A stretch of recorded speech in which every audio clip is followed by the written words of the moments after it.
Open the pod bay doors, Hal. I'm sorry, Dave. I'm afraid I can't do that. What would you do with your brain if you had one? Do? Why, if I had a brain, I could... Miles per hour. I could while away... 46.56 degrees.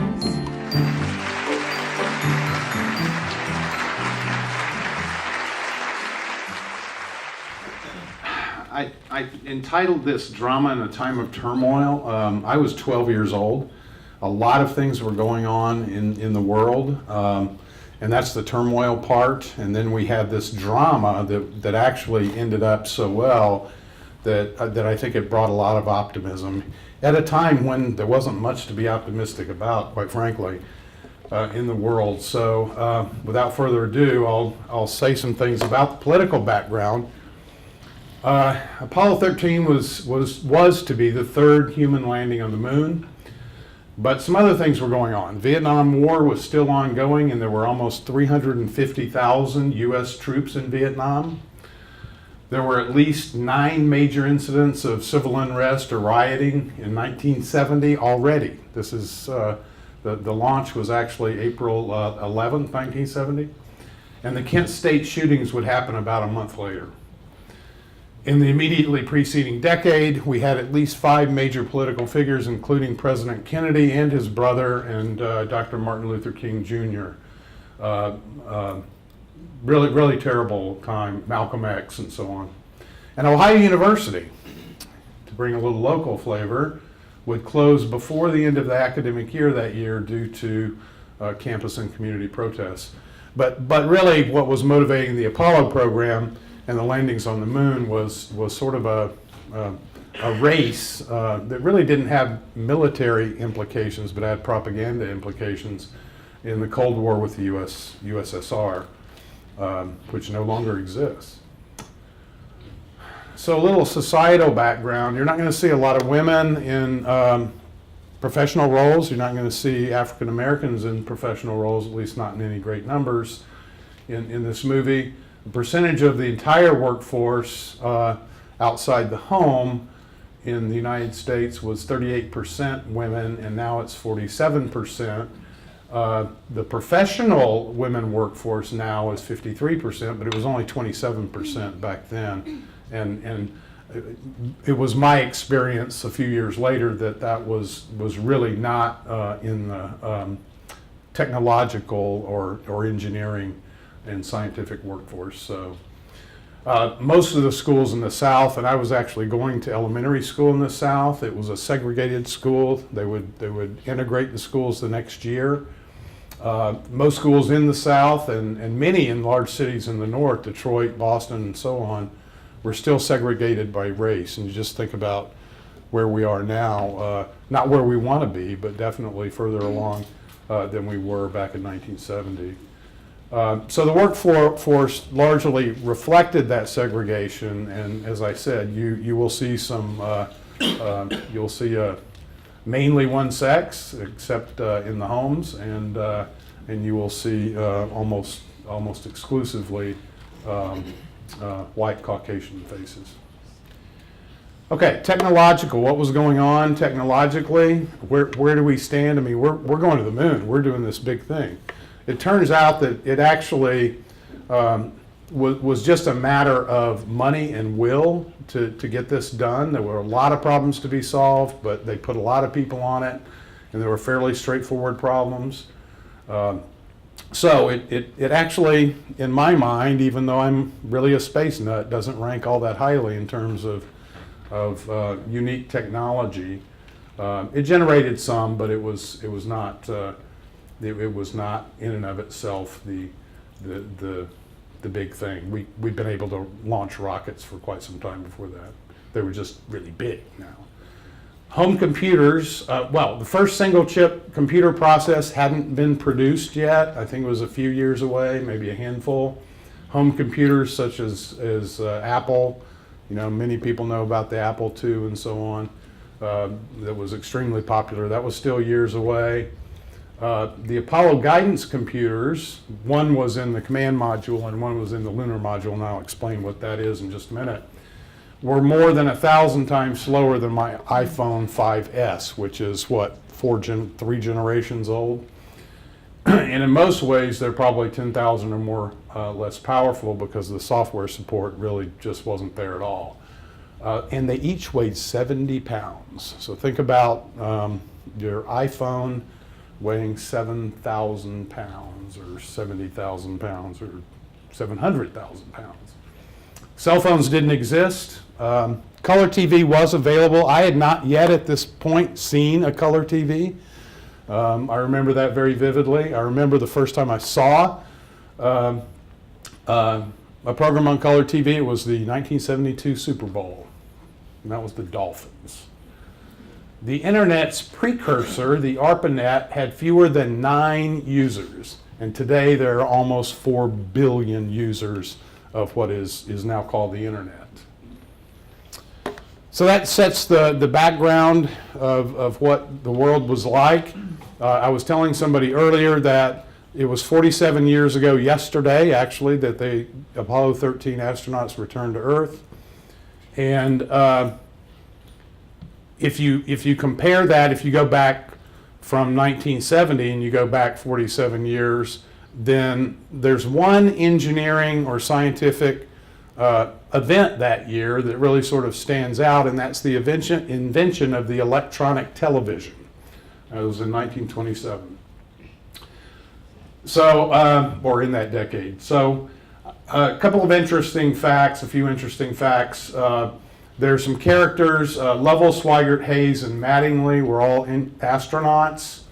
Not all of them flew. I don't want to give up the storyline. Not all of them flew in Apollo 13, but they were all astronauts. And Gene Kranz was the mission director, very famous person, still alive. Ohioans, Jim Lovell was born in Cleveland. He then moved away, but certainly was born in Cleveland, Ohio.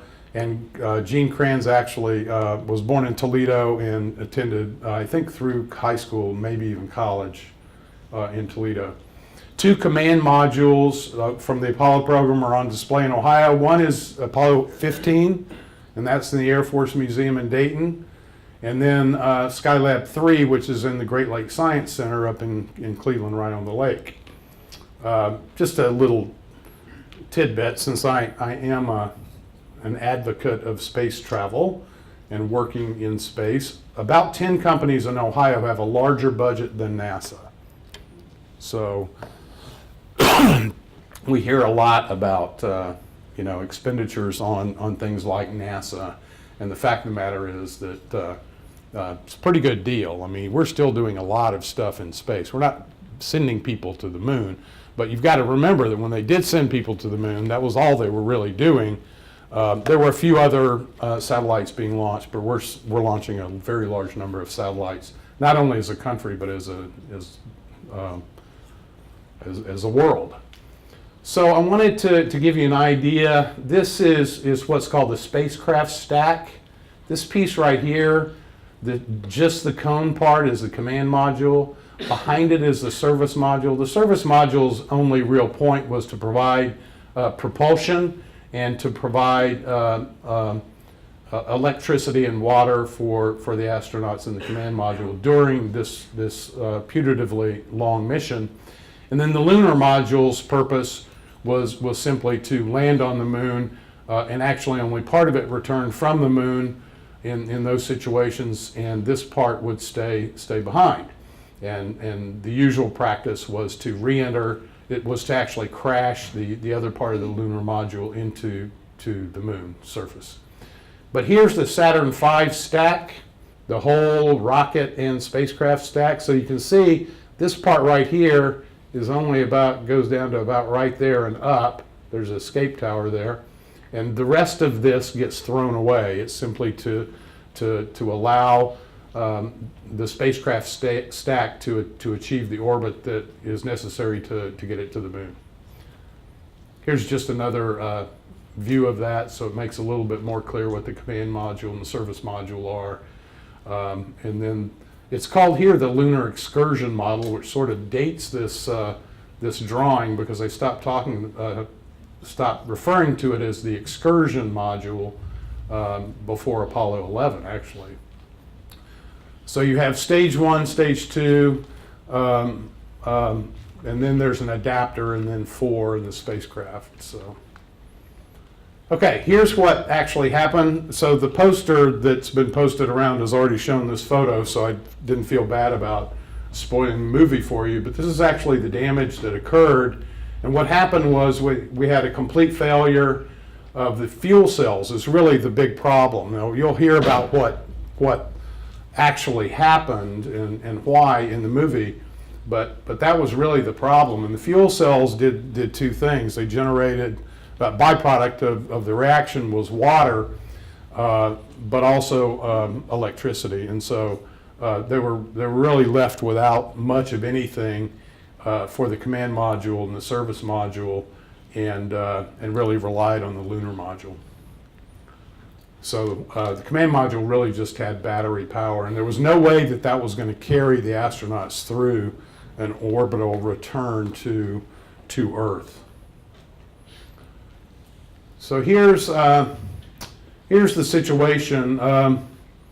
You know, the moon is actually moving around the Earth, and so you know, you can think of this as sort of an oddball here snapshot when the spacecraft actually did its flyby of the moon. But in any case, there's a launch here, and then there's a separation of the command and service modules, and then there's a docking. And a lot of people ask me, why was there that docking? And I happened to be sitting around the office the other day, and I realized I didn't have a model of this, even though I built one when I was a kid. So if you can think of this as the lunar module, and this as the command module, and the service module, command module up here, service module back, they're actually launched in the stack like this. But what they really have to do immediately, I guess they don't have to do it immediately, but they do, is everything else is gone below here. It's been jettisoned. A fairing is there for aerodynamics. It's been jettisoned. And the first thing they do is they move away a little bit using some thrusters, twist around, and redock. And so this is the stack, and this is how it actually moves toward the moon. Now, if you needed propulsion from the command module and the service module, then you'd have to rotate around like that, which is easy to do.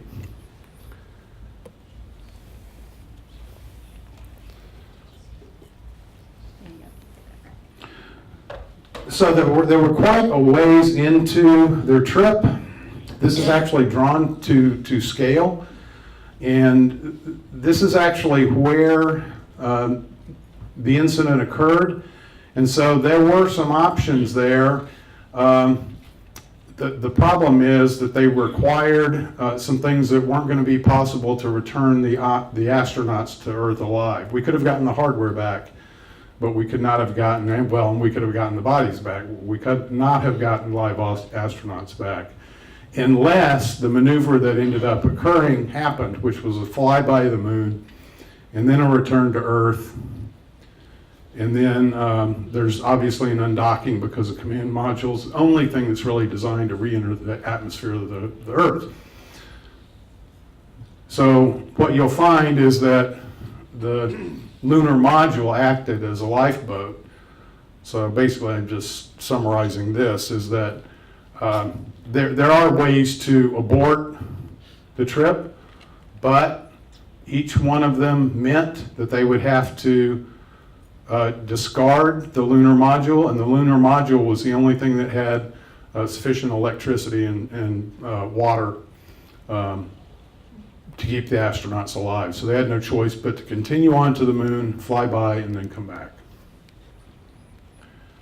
So, you didn't come here to listen to me, you came here to see the movie, and it turns out I have a friend of a friend. Maybe after the movie, if you're still around, I'll talk about another friend of a friend. of another astronaut, but Fred Hayes was the lunar module pilot on Apollo 13, and he's still alive. And I was able to get in contact with him and ask him for a quote for this particular showing. And so here is the quote. All the Apollo missions had problems of some sort that had to be solved for the success of the mission. 2 missions, 14 and 16, almost were aborted, but Apollo 13 stands out to dramatically display the teamwork in flight and on the ground that worked together to overcome challenges and enable a good Hollywood ending to the movie.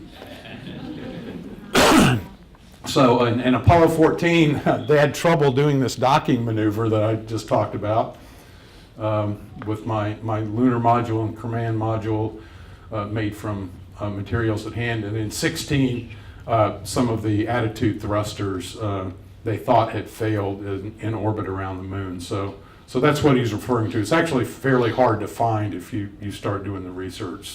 But at this point, I think we would like to watch the movie.